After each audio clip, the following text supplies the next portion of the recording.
चेहरे पर।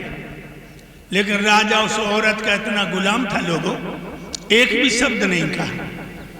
अरे इतना कह देता, क्यों मारी अच्छा तू, तेरे लिए सौत का है, मेरे लिए दोनों बच्चे बराबर हैं। लेकिन एक बात और बताऊं सुरेंद्र भैया, जो औरत का गुलाम होता है उसकी आत्मा मर जाती है।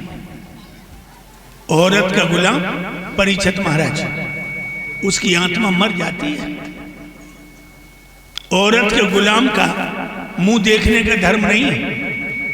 औरत के गुलाम का 5 पंचों में बैठने का हक नहीं है।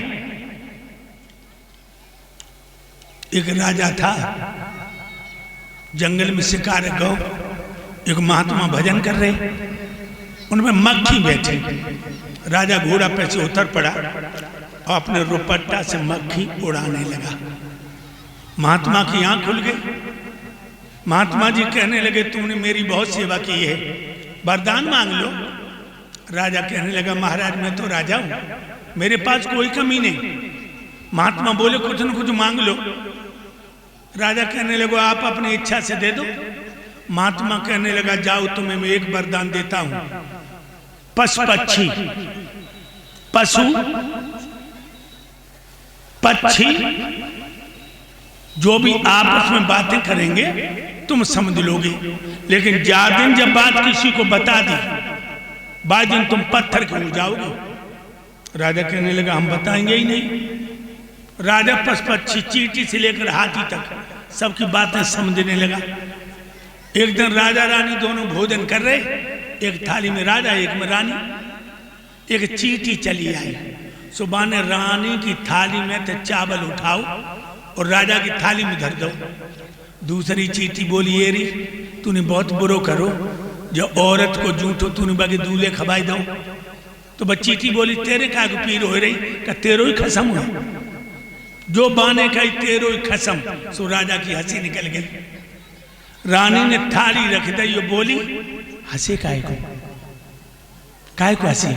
राजा कहने लगा, गोरी जय न पूछो, अगर मैंने कह दिया कि मैं इसलिए हंसा तो मैं पत्थर का हो जाऊंगा यही। रानी कान लगी, पत्थर के हो जाए तो सिलबटना बना ली। पत्थर के तुम हो जाओ तो हम सिलबटना बना ली, लेकिन बता हंसे क्यों?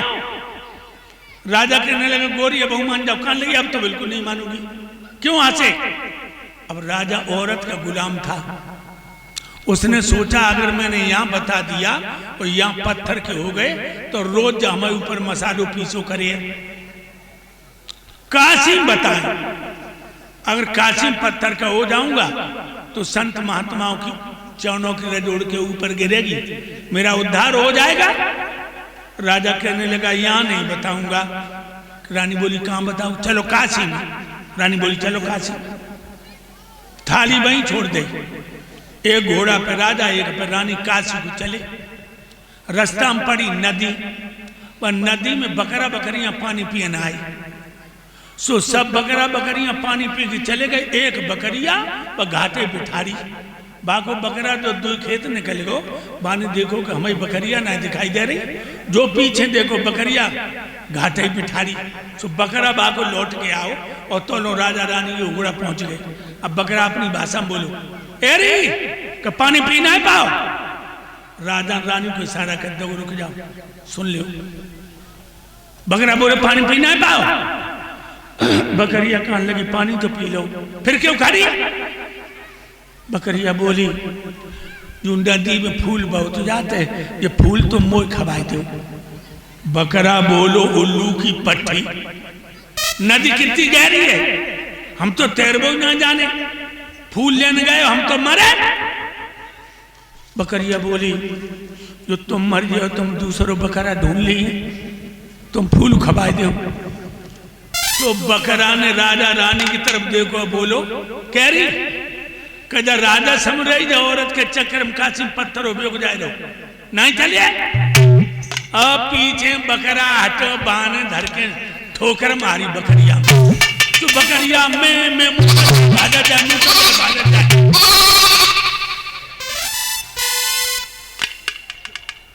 सोई राजा घोड़ा पे से उतर पर गए, नीचे आ जा। खेच लो बाप पकड़ को ले हंटर राजा चपटो एड़ी ते चुटियाल बनो डेढ़ दद्दई सोई रानी खान लगी ना बताओ घर ले चलो, ना बताओ घर ले चलो। समझो लोगों, औरत के गुलाम मत बन के मत रहना, और जरूरत पड़े तुझे इंजेक्शन हंटर वाला मत भूल जाना, दिमाग में रखना। मर्द हो तो मर्द बन के मरो, कायर बन के न मरो। कायर दिन में कई बार मरता हो, कई बार जिंदा होता है, लेकिन सच्चा मर्द एक बार मौत को दुल्हन बना के चूमता है। सच्चा मर्द एक बार मौत को दुल्हन बना के चूमता है, एक बार मौत का मजा लेता है। राजा इतनी कह देता कि क्यों मार रही है,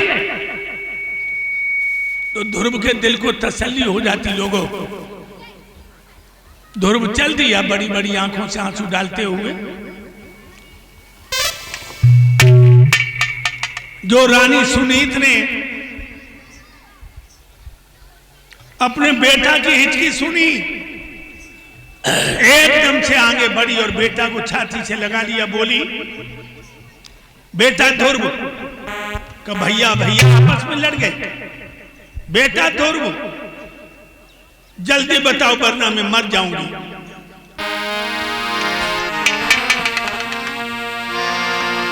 मोह दुखी लाल के दुखी पूत इस बेदर्दी ने पटको है। मोह गरीबनी के ओ सपूत किन की आंखन में पटको।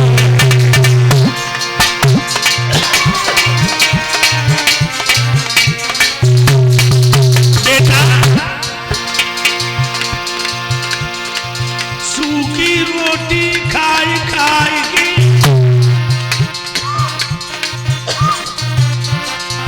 मैंने कन्हैया पारो है। मोह गरीबनी के धोता ने अरे किन को कहा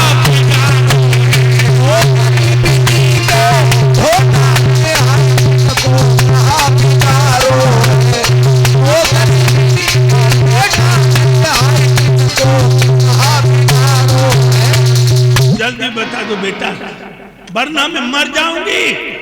मेरे भाइयों, ध्रुव ने अपनी नन्ही नन्ही बाएं अपने मैया के गले में डाली और कहने लगा, मैया हम और उत्तम भैया दोनों दरवाजे पर खेल रहे थे।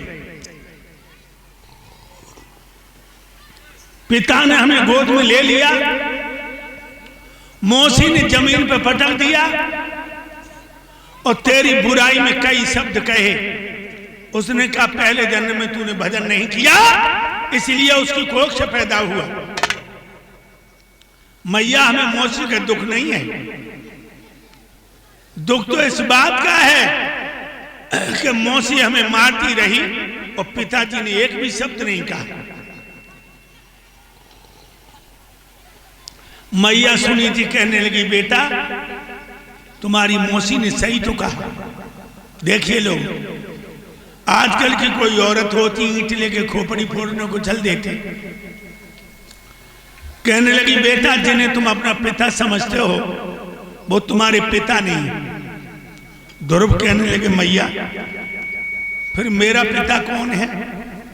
मां बोली, बेटा तेरे पिता ओम है, राम है, ईश्वर है, भगवान है, परमात्मा है, परमेश्वर है। और तेरे ही पिता नहीं, सारे जीवों के पिता है। जब बाप की गोद में बैठ के तू अयोध्या का राजा बन जाएगा, लेकिन भगवान की गोद में बैठ गया तो तू 84 के चक्कर से छूट जाएगा। ध्रुव जी कहने लगे, मैया मेरे राम कहां रहते हैं? मैया कहने लगी, बेटा हर जगह मौजूद है पर नजर आता नहीं। योग साधन के बिना उसको कोई पाता नहीं।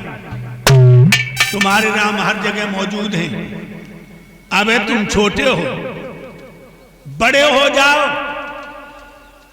जंगल में भजन करने जाना, वहीं तुम्हारे राम तुम्हें मिल जाएंगे। ध्रुव कहने लगे मैया मैं तो सियाना हो गया, अगर मैं ध्रुव हूं तो ध्रुव ही बन के रहूंगा। मां तुम मुझे जंगल में जाने की इजाजत दे दो। मैया बोली बेटा जंगल में बड़े बड़े हिंसक जीव हैं, शेर, भेड़िया, बंदर, भालू, अजगर, कोई जानवर तेरा भक्षण कर जाएगा। ध्रुव कहने लगे मैया और मेरा शरीर का जानवर के पेट में चला जाएगा तो मैं धन्य हो गया।